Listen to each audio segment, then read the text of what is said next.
It began on a gray morning, the kind that hangs heavy before a storm. I sat in a small cafe near the corner of Maple and Ninth, sipping my coffee, watching the city move in its usual rhythm. Honking cars, rushing footsteps, tired faces.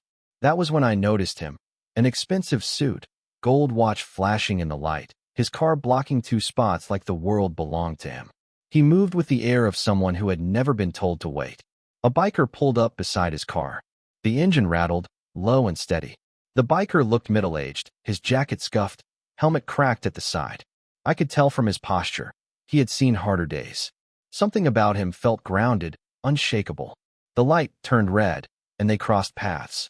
The rich man opened his car door too wide, splashing muddy water across the biker's boots. The biker didn't react. He just stared, calm and silent. The man sneered. "Watch where you stop, old man," he said, his tone soaked in contempt. Then came the moment that burned itself into my memory. The rich man lifted his coffee, steam still rising, and poured it over the biker's face. The sound of it, the hiss, the gasps, the thud of a cup hitting the pavement, cut through the morning noise. For a moment, everything stopped. The biker froze, then slowly removed his helmet. His face was calm, too calm. His eyes, steady, deep, met the man's for a second. I saw no anger, no fear, just a look that promised something inevitable. Without a word, he turned the key, started his bike, and rode away. The crowd whispered, unsure what to do. Some filmed, some stared. The rich man just smiled, adjusted his tie, and walked into the cafe next to mine, leaving a stain of arrogance behind him. I sat still, my heart racing. I had seen cruelty before, but this felt different. It wasn't just a moment of rage. It was a performance, a declaration of superiority. But what the rich man didn't know was that every performance leaves an audience. And this time, the audience had cameras. Within the hour, the clip hit the internet. Someone had caught the entire act from a dashboard cam. I watched it spread like wildfire, shared, reposted, dissected. People cursed his name, dug into his company, posted old interviews where he bragged about his success. I didn't know then that I had just witnessed the beginning of his fall. But as I replayed that scene in my mind, the coffee, the stare, the quiet departure, I felt something shift inside me. A strange certainty that life was about to balance its scales. Because the same man who stood tall in arrogance that morning would be on his knees before the sun set. The biker's silence became the loudest sound on the internet that day. Every frame of the video screamed dignity, the kind that doesn't shout, doesn't fight back, but leaves a mark too deep to erase. His name was unknown, but people started calling him the silent biker. Memes, headlines, hashtags, it was everywhere. Hashtag justice for the biker. Hashtag coffee and karma. Millions watched the moment he wiped his face and drove away, his restraint echoing louder than any punch could have. I couldn't stop refreshing my phone. The story had gripped the nation within hours. Reporters circled the cafe where it happened. Crowds gathered, demanding an apology. The rich man, whose name surfaced as Damian Cole, CEO of Titan Construction, tried to ignore the noise. His PR team issued a vague statement about an unfortunate misunderstanding, but the internet doesn't forget arrogance. The more the clip spread, the more people noticed something curious, a small, almost invisible logo stitched on the biker's jacket sleeve. It was the same Titan Construction emblem, the same company Damian owned. That detail turned outrage into obsession. Who was this man? Why was he wearing that jacket? Rumors began to swirl. Some said he was an ex-employee. Others claimed he was a whistleblower. A few even suggested this was Karma's own setup. But through it all, the biker stayed silent. No interviews, no posts, no appearances. Just absence. That silence became its own form of power. People began reading meaning into it. Maybe he doesn't want revenge, some said. Maybe he's waiting. That night, I sat by my living room window, watching the city glow beneath the moonlight. I couldn't stop thinking about his face. How calm he looked even as the coffee burned his skin. It wasn't indifference. It was control. And I knew from experience, people who carry that kind of calm often carry deeper wounds beneath it. The video reached 10 million views before midnight. Every news anchor demanded a statement from Damian. His company's stock began to drop. Sponsors withdrew their partnerships. The cafe where it happened became a landmark of public anger. But the biker? Nowhere to be found. His silence was more haunting than any accusation. As I closed my phone and leaned back, a strange thought crossed my mind. Maybe this wasn't the beginning of outrage. Maybe it was the beginning of justice. And somehow, I felt that the biker's silence wasn't weakness. It was the sound of patience sharpening itself. Because silence, when it's waiting, can be louder than revenge. I woke to a city that felt restless, as if the streets themselves had watched that clip all night. News anchors wore the same grave look, and every screen carried the same slow-motion replay. The cup, the hiss, the stare, then the biker riding away without a word. They looped it with bright banners, rattling panels, callers shouting for accountability. I kept the volume low and watched captions roll like a tide of anger. His name sat in thick letters under the footage. Damian Cole, Chief of Titan Construction. The crawl listed his awards, his charity galas, his ribbon cuttings. I had seen those smiles before. Men who shake hands like they are doing you a favor. Men who confuse applause with absolution. By mid-morning, Titan's glass tower had a ring of cameras outside and a river of comments below every post they had ever made. Advertisers backed away. Partners sent careful statements that said almost nothing but still stung like ice. A rival firm posted a single line about standards, and that line spread like smoke. I scrolled and felt that odd mix of shame and relief that arrives when a bully finally looks small. Titan tried to fight the tide. A publicist in a pale suit stood at a podium and read from a page. It sounded like it had been written for a different world. Words about regret, phrases about clarity, a promise to review conduct. The crowd booed. The clip played behind her on 3 phones held high, steam still rising from the cup that now felt like a torch burned into the city's memory. Inside my chest, I felt that old ache a parent knows too well. I thought of my own child, grown now, and the talks we had about power and kindness. I had told them that wealth without restraint turns cruel. I had told them that silence in the face of harm grows into rot. Watching Damian's face on the screen, I tasted that lesson again, bitter and true. By noon, investors began to step away. A segment titled Markets React showed charts slanting down like scolded faces. A reporter outside Titan's lobby spoke over chance. A man in a hard hat spoke about late checks. A woman from a tenants group spoke about cracked beams and calls that went unanswered. The coffee clip had pulled a thread, and now old stories slid into view, each with its own bruise. Damian went inside the building under a wall of umbrellas. He kept his eyes forward, jaw tight, chin high. A photographer stumbled and the crowd laughed, and for the first time, he flinched. The cameras caught it. That single blink went viral on its own. I switched between channels and feeds until my hands shook. I told myself to breathe. I told myself to eat. Food tasted like cardboard. Rage has a way of stripping flavor from a day. By late afternoon, Titan posted a second statement. It had more polish and less soul. It asked for time. It asked for context. The replies burned. The internet has a nose for empty pleas. You cannot barter with people who watched a man pour heat on a stranger's face and call it a mistake. Then the anchors began to whisper about something bigger. A rumor of a petition. A rumor of a suit. Talk of damages. Talk of precedent. Words like assault and reckless harm floated under the low thrum of sponsored music. I leaned closer to the screen and felt a steady calm spread where my anger had sat. Not joy. Not revenge. Something older. The slow click of a lock turning. A drone shot showed Titan's logo gleaming under clouds. Commentators traded lines about image and cost. In a corner box, the clip ran again, this time with a timer in the corner that made it look like evidence. The network cut to a talking head who tried to justify anger as stress, then cut him off when the call lines lit up with fury. The public had made its choice.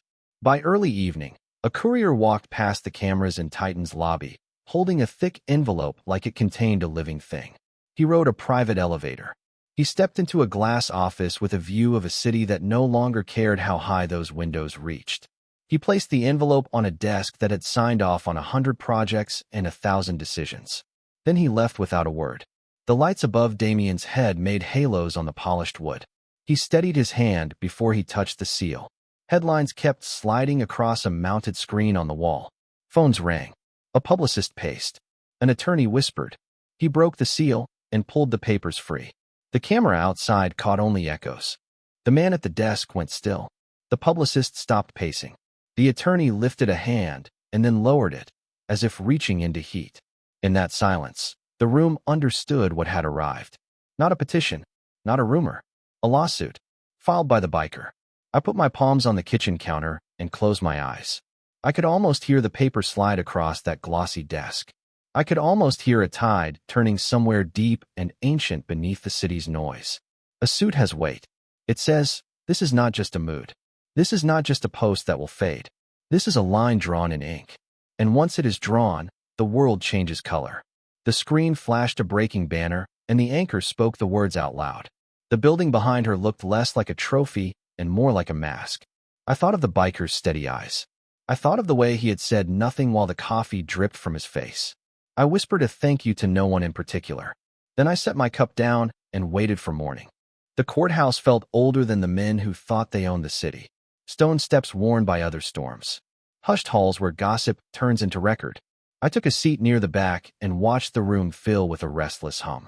Reporters checked batteries. A clerk stacked folders like bricks. The air carried that dry smell of paper and polish, the scent of days that changed names. When Damien walked in, there was no gold watch glinting, no casual grin. He wore a suit that fit like armor, but armor does not help when the floor shifts. He sat with his lawyers and kept his eyes on the table. The cameras clicked like insects in a summer field. Then the doors opened again and the biker stepped through. He did not bring a crowd. He did not play to the cameras. He walked with the quiet strength of someone who has moved through sorrow and learned to stand anyway. He took off his cap.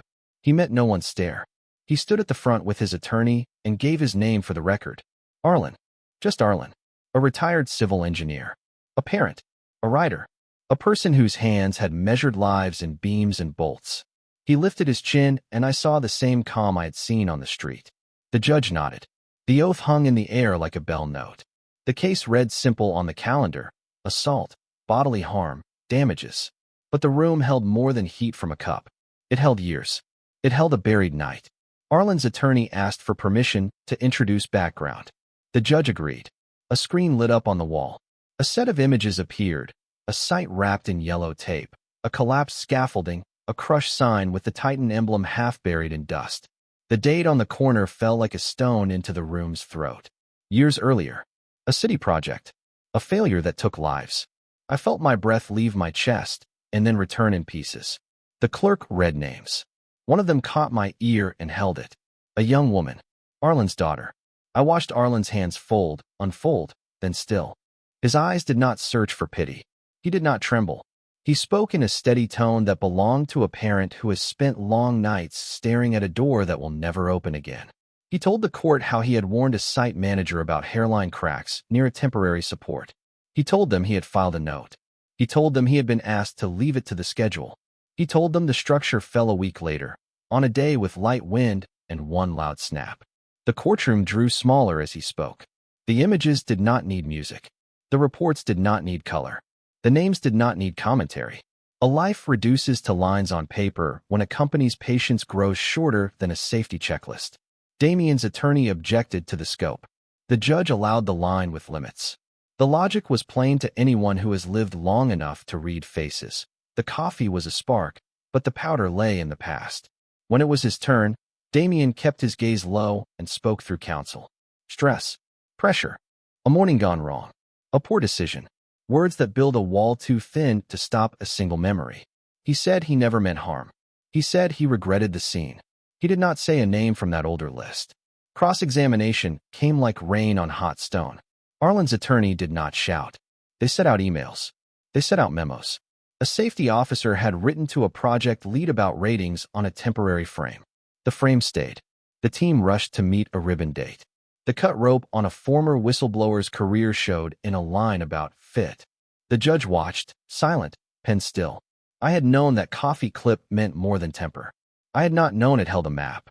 Arlen did not ask the court to punish a man for grief. He asked the court to see a pattern of contempt. He asked it to mark a line between a poured cup and a set of choices made when hard hats nodded and someone upstairs wanted numbers more than sleep. When he finished, the room sat in a long, human pause. Even the cameras fell quiet for a beat, as if machines can sense when truth has weight. The judge called a recess. People stood and stretched, but did not talk much. I stayed in my seat and looked at the seal above the bench. My hands shook. Not from rage now, not even from tears. From the way fate threads a needle through years and pulls. I thought of my age, of how time has a habit of folding, of how we tell our children to speak up and then beg systems to listen, of how pain refuses to die when paper wins over warnings. When the session resumed, the judge set dates and limits and looked at both tables the way a teacher looks at children who have tested patience for too long. The next steps would bring experts, inspectors, a list of projects. The city would turn its head. There would be hard days for many. The bench adjourned. The gavel touched wood with a sound that felt final and also like a door opening. As people filed out, Arlen paused near the aisle. For a moment, the crowd parted and I saw him clearly. He looked older than he had in the clip and stronger than he had in the photos. He rubbed his temple once, then lowered his hand and stood tall. Not triumphant, not broken, present.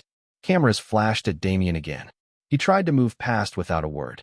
His shoe slipped on a patch of polished floor, and his knee hit the ground with a dull knock. He caught himself with both palms and dragged air into his lungs. The room gasped. The sound was small, and yet it carried like a confession. Fate has strange timing. Some days it speaks through fire. Some days it whispers through a stumble that shows the truth of a man. I walked down the steps and out into the open light. The sky felt higher than it had on the day of the incident. Not lighter, not darker, wider. I put my hands in my pockets and stood still until the noise faded behind me. There would be more. There always is. But the wheel had moved. And for the first time since that cup tipped, I believed that the city might learn something that sticks. The day opened with a chill that crept under collars and stayed there. I took the same seat as before and folded my hands, ready for the part where words turn sharp and paper draws blood. Damien's lead attorney spoke first. He carried a rigid smile and a stack of notes that looked taller than truth. He framed the case as theater. He said public rage had colored the room. He said the clip had turned a small act into a storm. He said grief had walked into this courthouse wearing the mask of law. The judge watched him with a flat gaze that held. The tone tried to sand down rough edges. It did not change what sat on the docket. Arlen's attorney rose without rustle. The screen lit with a grid of photographs. Not glossy, not dramatic. Workmanlike shots of beams, joints, anchors, stress lines. A red circle around a hairline fracture that cut across a temporary brace like a thin pale scar. A date stamp in the corner. A note in a blue pen that read simple. Recheck load. Medical reports followed. Clean blocks of text. Burn pattern from scalding liquid on face and neck. Minor blistering. No permanent damage. Then another set of pages with a different weight. Autopsy summary from years before. Cause of death listed in spare language that still managed to crush the chest. Photos stayed covered, but the typed lines were enough. The court did not need gore. It needed proof. Inspection data came next. Load calculations. Weather logs. A schedule that had shaved hours from curing times to meet an event where cameras would have captured ribbon and applause. I watched Damien lean forward, then back, then forward again, as if distance from the screen could change the numbers. His attorney objected to the chain of custody for a handful of files.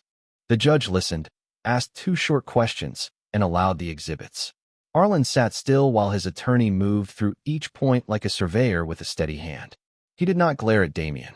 He kept his eyes on the screen and his fingers on the rail, as if bracing against a wind that only he could feel.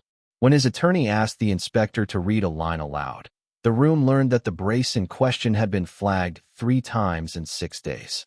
The word deferred appeared twice. The name on the authorization line matched a manager who now worked in a different city. Damien's counsel tried to pull the case back to the cup. He spoke about context, stress, fatigue. He said a man under pressure can misstep. He reminded the court that the burns were minor. He asked why old pain should weigh on a fresh claim. The judge raised a hand, and the room quieted. The law can be narrow, but cause and character have a way of shaking hands. Arlen's attorney called a site medic who had worked the collapse. The medic described the dust, the sirens, the way seconds stretch when weight falls and the world turns to powder. He described the faces he had seen that day. He did not embellish. He did not reach. He simply placed the cord in the place where breath had been stolen. Damien looked down and straightened his tie, then straightened it again. then stared at his fingers as if they could explain time. Cross-examination shifted to policy. Emails that moved safety concerns through layers of approval.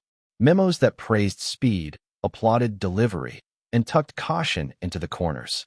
A bonus plan that rewarded deadline hits. A fine print section about overruns. A single sentence about safety with no attached metric. The attorney read from these lines with no tremor and no heat. Heat was for the video. This part required ice. I felt relief move through me like slow water. Not because pain had a price, but because the room could see cause without rage. My chest carried two weights at once. Quiet satisfaction that facts still matter, and sorrow that we only pulled them out after lives had already tipped into silence. The strain finally reached Damien. It started small, a tremor at the corner of his mouth when a facilities log showed a denied request for extra bracing because the public ceremony date had been fixed 3 weeks earlier by his office.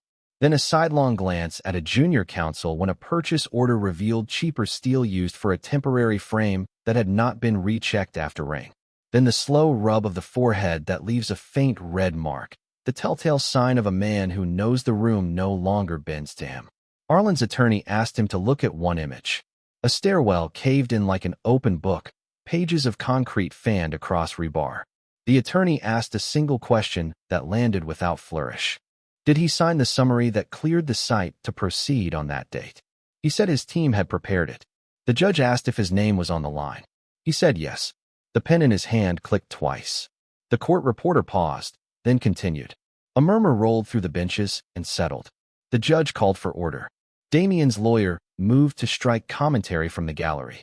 The judge granted the motion, and the silence that followed felt heavier than the sound had been. When the day's session closed, no one cheered. No one booed.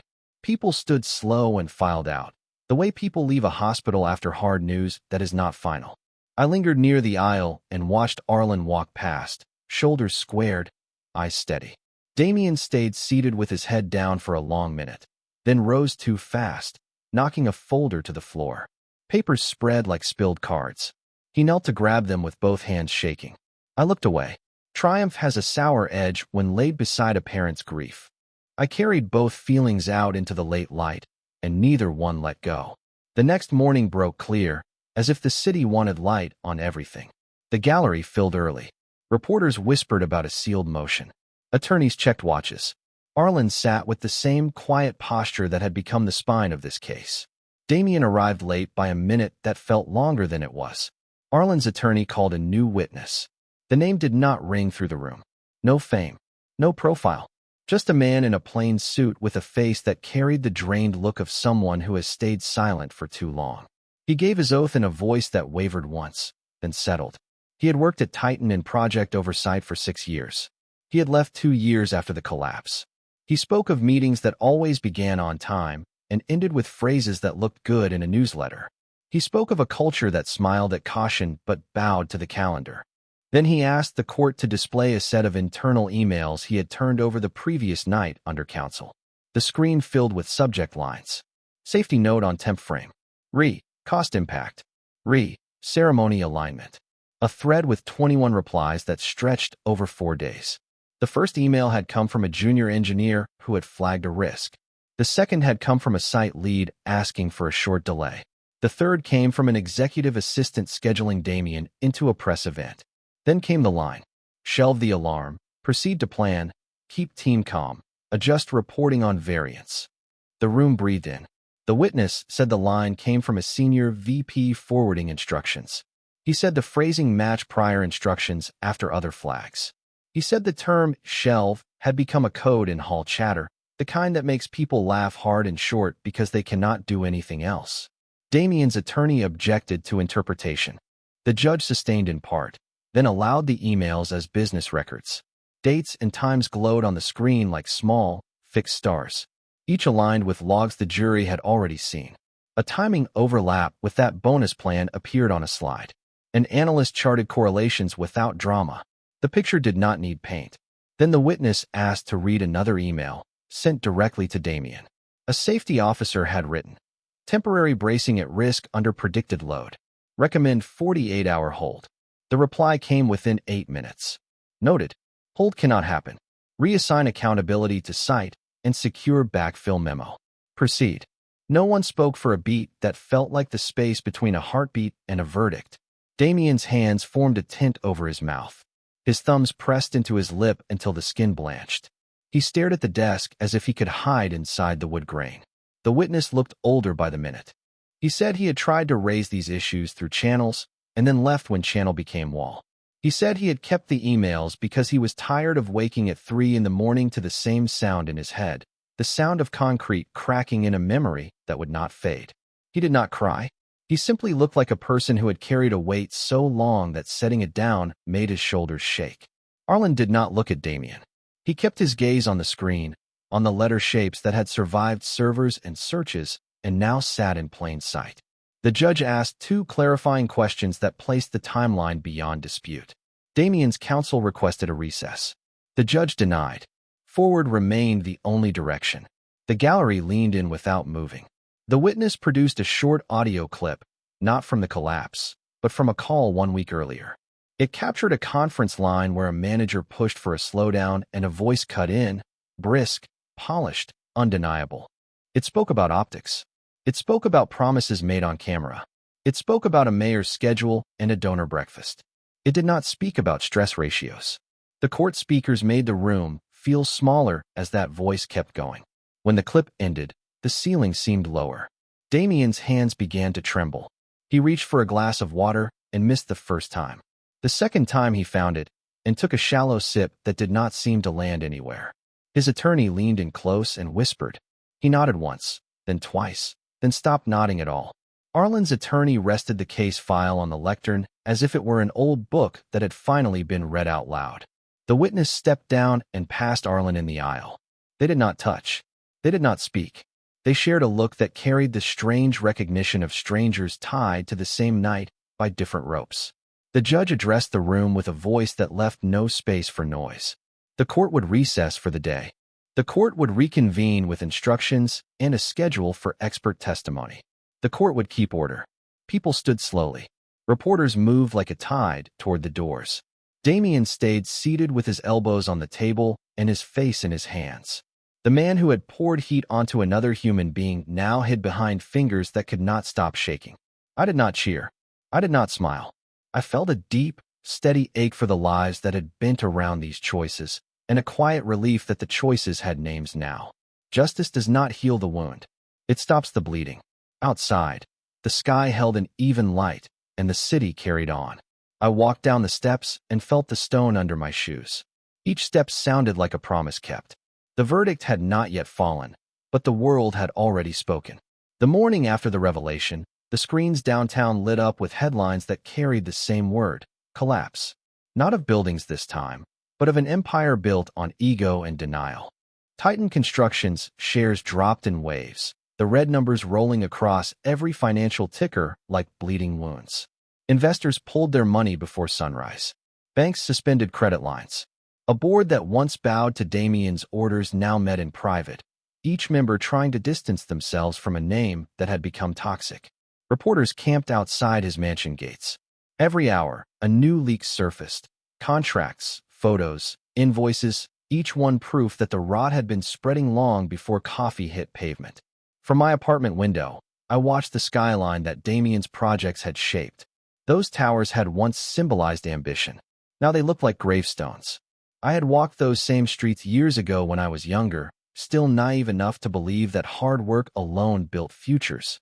I had lost my job back then after refusing to falsify safety reports for a contractor tied to a company not unlike Titan. I remembered the humiliation, the way truth had felt like a punishment, not a virtue. Now, watching Damien's fall unfold, I felt something I could not name. It was not revenge. It was recognition. The system that had protected him for years was finally choking on its own lies. I wondered how many others had buried their integrity to keep their paychecks.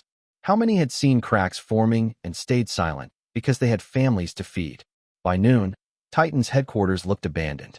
The flags that once flew proudly outside were taken down. Employees exited with boxes of files and faces filled with disbelief. News crews swarmed them, asking questions no one could answer. One young intern, barely 20, whispered to a reporter that the company had been built on shortcuts. That clip spread faster than any press release. I walked to the cafe where it all began. The same corner, the same hum of traffic. The stains from that day had long been washed away, but I could still see the moment replaying in my mind. The steam, the silence, the biker's stare. That single act had been a match dropped into a warehouse full of gasoline. As I watched the sun fall behind those glass towers, I realized something had changed in me too. At 55, I had spent years bitter at the world's unfairness, teaching my children that honesty rarely wins. But now, I saw proof that sometimes it does, slowly, painfully, but it does. Revenge had never been Arlen's aim. His silence, his patience, it had forced truth to crawl into daylight on its own. Damien's empire was not destroyed by outrage. It was destroyed by exposure. I finished my coffee, set the cup down, and whispered to myself, this is what justice sounds like. Not loud, not triumphant, just steady, like something breaking finally gives way. The trial ended quietly. There were no cheers in the hallway, no dramatic outbursts. Just paperwork, signatures, and the faint hum of a printer marking the end of an era. Damien was found liable on multiple counts: gross negligence, reckless endangerment, assault. He avoided prison through settlements, but his fortune dissolved overnight. The world had moved on, but guilt has its own afterlife. Weeks later, news surfaced that Damien had suffered a minor stroke. Stress, the anchors said. He was admitted to St. Luke's Hospital, under a name no longer fit for headlines. Reporters lost interest. Cameras turned away. For the first time in decades, he was alone. Arlen came quietly one evening. No reporters followed him this time. He walked through the hospital corridor with that same calm stride. The nurse pointed him toward a small private room. Inside, Damien sat slumped in a wheelchair, hospital gown loose on a frame that seemed to have shrunk. His hands trembled, the same hands that once signed billion-dollar deals. When he looked up and saw Arlen, something in him broke. His voice cracked into something raw. He begged, not for money, not for the case to disappear, but for forgiveness. Words spilled out, clumsy and desperate. He said he had been blind. He said he never meant to destroy lives. He said he thought power protected him from consequence. His tears landed on the same fingers that once pointed with arrogance. Arlen listened, silent as stone. His face revealed nothing. The room was filled with machines humming, the rhythm of mortality. He didn't speak for several minutes. When he finally did, his tone was neither cold nor kind. It was simply human. You remember the day with the coffee? He asked softly. Damien nodded. That was the day I realized I didn't need revenge, Arlen continued. Because the world always finishes what pride begins. Damien lowered his head, shaking quietly. Arlen stood there for a moment, then turned to leave. At the door, he paused. I forgive you, he said, but you will still have to live with it. He walked out, leaving the man with his ghosts. I read about the visit in a small column 2 days later. No one else cared anymore, but I did. I kept rereading the last line. The biker visited him and left without anger. That night, I sat by the window again, thinking about how forgiveness is not softness. It is release, not for the one who asks, but for the one who carries. Arlen had freed himself by refusing to hate. The world outside buzzed with new scandals, new headlines. But in one quiet hospital room, arrogance had met its mirror. Justice had done its work. Forgiveness had done the rest. And somewhere in that balance, I found peace too. Because for once, the scales felt even. It happened on a Sunday evening, quiet and ordinary until the nation froze. Every channel cut to the same feed.